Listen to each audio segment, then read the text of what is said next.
Time to bring in our panel. Joining me here in the studio is Brian Becker. He's a policy analyst on U.S. DPRK relations, and he's visited the DPRK several times, 4, I think. And with us in San Francisco is Zhang. He is an international relations expert. Welcome to you. And joining us from Cambridge, Massachusetts is Myung-Koo Kang. He is an expert on Korean politics, and he's professor of political science at Baruch College. And with us from Tampa, Florida, is Dan Perkins. He's a supporter of U.S. President Donald Trump, and he's an author and political commentator. Welcome to all of you from the show. Brian, I'm going to start with you, because you've been to DPRK several times, 4, and you're planning to go back. The rhetoric of DPRK is well known. I suppose what's new is the rhetoric that we're seeing out of the White House. Break it down for us. What does this mean? Words matter? It's unprecedented rhetoric. We have Donald Trump actually playing almost literally with fire with comments like fire and fury. Donald Trump is incompetent. He's acting like a bully on a child in a children's playground.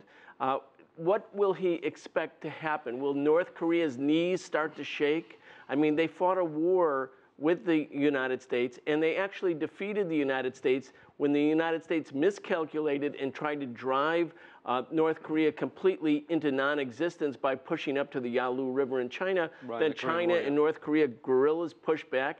That was the first defeat the United States suffered, pushing back below the 38th parallel. 38,000 Americans died, millions of Koreans died. I mean, why is this necessary? Is Donald Trump enjoying this? Certainly the people in Korea, South and North, and people in the region are not enjoying it. There needs to be a new path, and the new path means open up dialogue for a peace treaty. The Korean War came to an end with an armistice in 1953, but a treaty, meaning a peace treaty, has never been achieved. Thus, technically, the sides are at war. The U.S. and South Korea are threatening, menacing North Korea, constantly simulating the destruction of the country. North Korea is not going to go away. The United States, Trump too, Tillerson too, must go and talk to the DPRK. Well, there's a lot to unpack there. Let's go to Dan Perkins just for a response on that critique of the Trump administration, because there has been, even amongst allies of Donald Trump politically, a worry that his rhetoric may paint him into a policy corner, and also whether he means North Korean threats would lead to U.S. action or action against the U.S. What do you make of the week and what the U.S. president's been saying? Nathan, thank you for having me on the show. I think one of the most important things we have to understand is that in 6 months, the North Koreans have fired 15 tests. Each of them have got progressively longer. So what we don't know right now, if he does another test, is it a test or is it an attack on Guam, Hawaii, or the west coast of the United States? We don't know. So there's no certainty as to whether or not what the outcome's going to be. I think we have a situation where we go back to Mr. Obama when he drew his famous red line in the sand with Syria, and he didn't follow through. If Mr. Trump is drawing this line in the sand right now, and he doesn't follow through, he's toast. Right. Well, that was succinct. I want to bring in Myung-Koo Kang about this. How are people feeling in Korea? You're an expert on Korean politics. First of all, the South. Do they feel this is the time to take a stand against Pyongyang, given the amount of ballistic missile testing that we've seen, although we haven't seen a nuclear test since last year? Kim Jong-un, though, has given more nuclear tests, more ballistic missile tests than his father before him. Right. So right now, I think the South Korean people are more alarmed and surprised by President Trump's comments. South Korean people had to deal with the North Korean threats for the past, more than 70 years.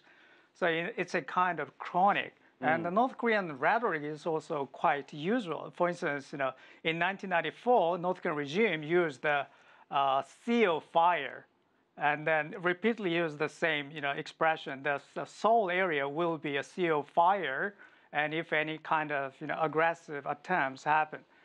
So right now, the Korean people's real worry is that President Trump even implied a nuclear war or nuclear bombing on North Korea. But if that's the case, as Mr. Becker pointed out, millions of South Korean people would be immediately impacted, and then the consequences would be catastrophic. So everybody is fully aware of such kind of dangerous, situation. But President Trump did not seem to have consulted with the South Korean leader or South Korean people. For instance, the other day, Senator Lindsey Graham delivered President Trump's message on television interview that, according to Lindsey Graham's, saying, an influential senator. Yeah, President Trump used such kind of expression.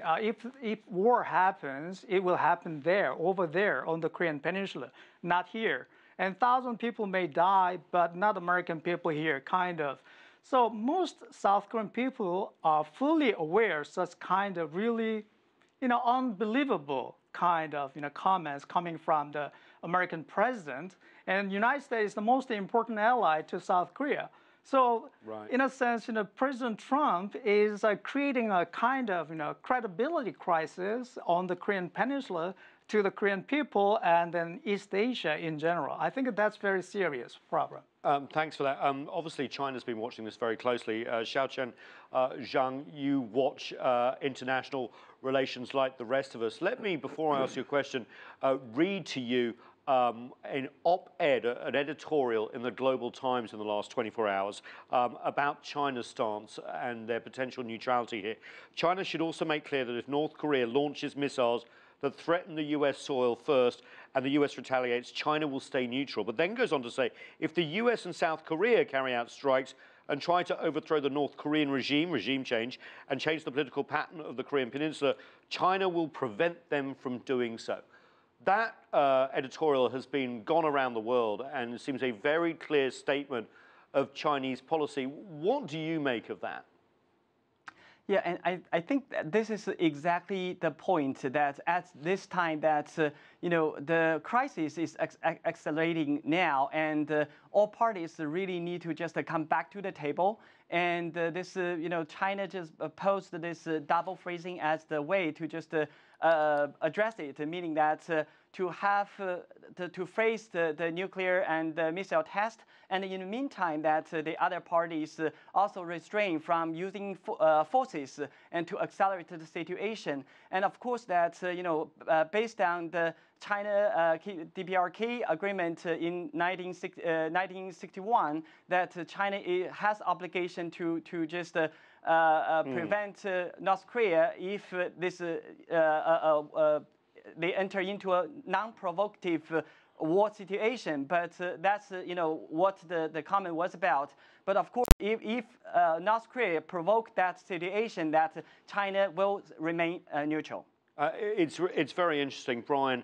There's been a lot of push from Beijing and increasingly Moscow too, the two in tandem, to try and create some sort of diplomatic window out of this potential crisis. Because sometimes crisis, you need an off-ramp, and it can actually lead to enhanced efforts at diplomacy. This idea of freezing for freeze, the freezing of US and Republic of Korea, South Korean military exercises in return for a freeze on nuclear and ballistic missile testing in the north.